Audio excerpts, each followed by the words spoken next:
What's going on, everybody? Welcome to Nerdgasm. Today we're going to be going over that Cloak and Dagger trailer. First off, let's just say that this is amazing that we are getting a brand new Marvel series again. Guys, this is awesome. Cloak and Dagger. We're also getting the new Warriors. We're getting the Runaways. I mean, this is just wow. Just wow.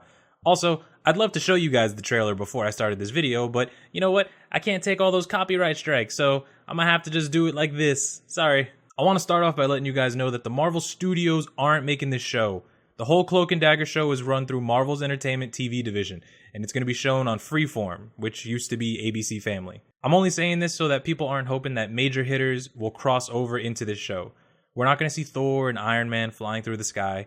Also, the whole thing is set in New Orleans, so we won't be seeing much of any other heroes unless there's some crazy convoluted reason for them to be there. So in the trailer, one of the things that we notice is that Cloak and Dagger are a lot younger than they are in the comic books. In the comic books, the two of them are supposed to be older, but they do say that the two of them get their powers when they're 17. So this show is looking to be some kind of undocumented early years of Cloak and Dagger.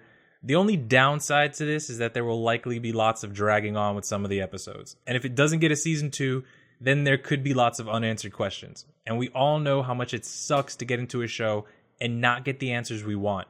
So here's hoping Marvel doesn't screw us like some other people have done with their shows in the past. Now, if you don't know about Cloak and Dagger, let me just give you the quickie version. Cloak has a more difficult life, lots of drama, low-level income problems, and he lost his best friend to a cop shooting gone wrong. I mean, it was a completely messed up cop shooting. The kid didn't even do anything. And this kind of drove Cloak to do some things that he wasn't proud of. He was even going to rob Dagger at one point, but decided against it. Next, we have Dagger, who comes from money. Her mom is a very successful model, but from this trailer, maybe her modeling days are behind her. I'm just saying she looks kind of beat. She hit the drugs really hard. I don't know. I've never been into the modeling life, so I don't know what happens to people. But she does have money, and there's a scene where she's actually pulling out some cash from a purse. I'm assuming this is the money that she's taking from her mom when she's getting ready to run away. So she was just looking around the house for whatever money she could get. Also, Dagger has a very large love of ballet. We can see her in the trailer where she's hanging in the rafters backstage watching them dance. And if you didn't know, she actually uses her ballet knowledge with her fighting style. It helps with her spatial reasoning skills when she's actually throwing her daggers. So just FYI. With their backstory, it looks like they're taking large parts of it from the comics, but it also looks like they're making up some new material as well. In the comics, they get their powers from a drug experiment, and when they're trying to run away, they start to feel the effects of the drugs, and then their powers are rapidly manifested. Dagger has the ability to create these light daggers, and she can control wherever they go. She can also drain the vitality out of people with them. I don't know if people know that. Usually they just think that she's throwing light daggers. She can do other stuff with the daggers, guys. We see in the trailer that she accidentally stabs this dude, and that shit was huge. That was a huge-ass dagger. Did you see this? You know that had to hurt. I mean, that guy will most likely not survive. That thing was like the size of a banana. It was ridiculous. It was this completely rounded, sharp-ass light dagger. The hole that it left inside that guy is not good. She's going to be accidentally killing people in this show, and I'm okay with that. I'm tired of all these heroes always having crazy control to not hurt people. This needs to happen. Now, Cloak has the ability to tap into the Dark Force dimension, and he can teleport wherever he wants to. He can drain the life force out of people that he comes into contact with, and he can even turn intangible, so things just, pass right through him. But he's not really OP because he doesn't have super strength, super speed, stuff like that. No, it's just the teleporting and the intangibility and the sucking the life force thing out. So he is stoppable. The downside is that he needs to feed on light, and Dagger is the one who gives it to him. They have this whole yin-yang relationship going on, as well as a highly sexual one. What I'm saying is that they're really lucky that both of them love each other, because if not for that entire needy-ass codependent relationship thing going on, it would look creepy as fuck. I mean, it would just be weird. Nobody would let their girlfriend go hang out with Cloak if they knew that he was feeding off her light. Like, it just sounds wrong. So it's a really good thing that they're together in the comic books. It's a good thing that they have a very close, almost driving force to keep them together. But getting back to Cloak, in the trailer we see that he is teleported to the top of a building, and he's wearing his cloak when he wakes up. I'm really hoping that he can manifest the cloak whenever he wants. It's not something that he has to constantly keep on. And for those of you that didn't know, the Dark Force dimension has been touched on before in the Marvel series. They used it in Agent Carter, and they called it the Zero Element. And of course, if you saw Doctor Strange, then you know that the Dark Force dimension was the explanation for a lot of the nonsense magic. For the things they didn't want to explain, because it's not science, it's magic. A lot of the answer was the Dark Force dimension. Like I said, they get their powers from this drug that some people forcefully inject into them, but here it seems that Roxxon might have something to do with them getting their powers. Back to that rooftop scene that we see with Cloak, there's a sign there that says Roxxon Corp. And remember that Roxxon has shown up throughout the entire Marvel Cinematic Universe, the TV stuff.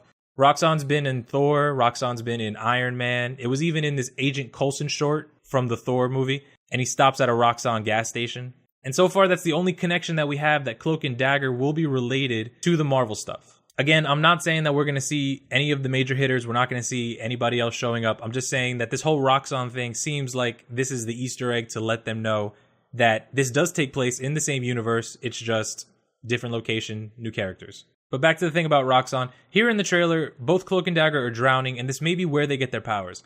Roxxon may have some weirdo chemicals floating around, possibly drug-related chemicals, and this gives them their powers. There might be something in the water, so when they're drowning, it's the same kind of effect from a drug. It's just Roxxon is the one behind everything in this show. If this is the case, then they need to keep that information to themselves forever. Because if I ever found out some crap like that, hey, I was drowning with my friend, and then we got cool, crazy powers, and I have this weird link to the Dark Force dimension, I'd be Olympic level swimming up and down in those waters, just praying for super speed or telekinesis. I mean, anything, really. I'd take whatever it would give me. But they need to not tell anybody about that. The one thing that isn't 100% clear is who the big bad is in this TV show. I said how in the comic books they're older, and in the comic books they keep the kids safe on the streets and they stop drug dealers from turning them into monsters. Something you guys have to remember is that without Dagger, Cloak would go insane and start eating light from people's life force. So they don't want other kids falling into that. But all we have so far is that the bad guy may be this police officer because he just kind of looks corrupt as shit. Look at him. Shady, weird, that beard shadow, unbuttoned shirt, regret just written all over this guy's face. He has like 3 ex-wives and the alimony is just making him do some shit he probably doesn't want to do. I'm guessing he works for the drug dealers, or maybe he works for someone who works for Roxxon, and that's how the drugs are hitting the street. However it is, this cop is super crooked. I can just tell he's super crooked. And this is going to be making things very difficult for Cloak and Dagger. Because if you've ever watched TV, period, you know how cops just make things difficult for the heroes, right?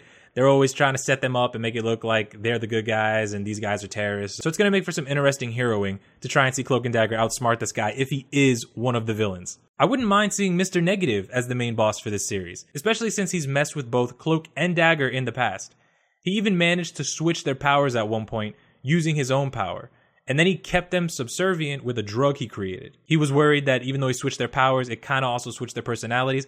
They might not stay loyal to him, so he had to create a drug that would make them stay loyal to him. So you guys can see this whole heavy drug theme when it comes to Cloak and Dagger, right? You see what I'm getting at? Even in the newer series, again, when they're switched, still related around drugs. And honestly, it was amazing. Dagger was using Dark Force power daggers, and Cloak had her light ability, so he had to keep her fed with his light. It was like this whole thing. It was great. Fun fact, this is actually how their powers are supposed to be.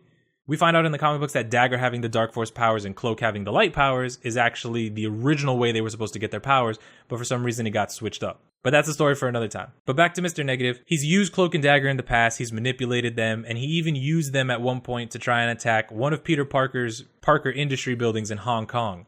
And then he had them attack Spider-Man, and Spider-Man had to create a cure to get them back to normal. So currently, yes, they are back to the normal Cloak Dark Force powers and Dagger using light daggers. And they're even protecting Hong Kong right now. But it was a pretty cool switch. It just gave the story a lot more background. So Mr. Negative being a villain in this series would just be great. He doesn't even have to have like the crazy Mr. Negative look. It would just be cool if he had the powers. But we'll have to wait and see. And the last thing I want to talk about this trailer, guys, is if you see this scene here where they actually touch each other and their powers kind of manifest or their powers react to each other, maybe for the first time it would seem. It looks really cool seeing them just looking at their hands and they each have their distinctive light, shadow powers. I don't think that they're going to go down as, hey, we should be friends now because when we touch each other, our powers activated. I think it's going to be a few episodes, maybe 2 or 3 episodes before they actually start trusting each other. But as long as when it ends, they're closer together than they were when they started, I'd be fine with that. Because as long as they keep the whole we need each other thing going on, it's all good. The trailer kind of gives this theme that she may have a boyfriend when everything goes down, so they may not be as close as they should be. So that just kind of has me worried, because I don't want to see Cloak going on a rampage killing people and absorbing their life force because Dagger's hanging out with her boyfriend and she's not giving Cloak the light that he needs.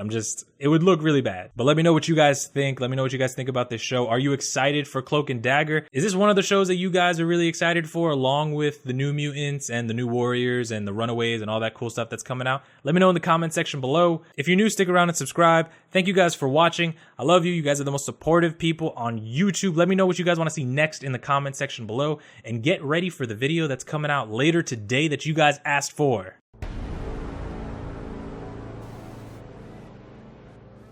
I will talk to you guys later. Goodbye.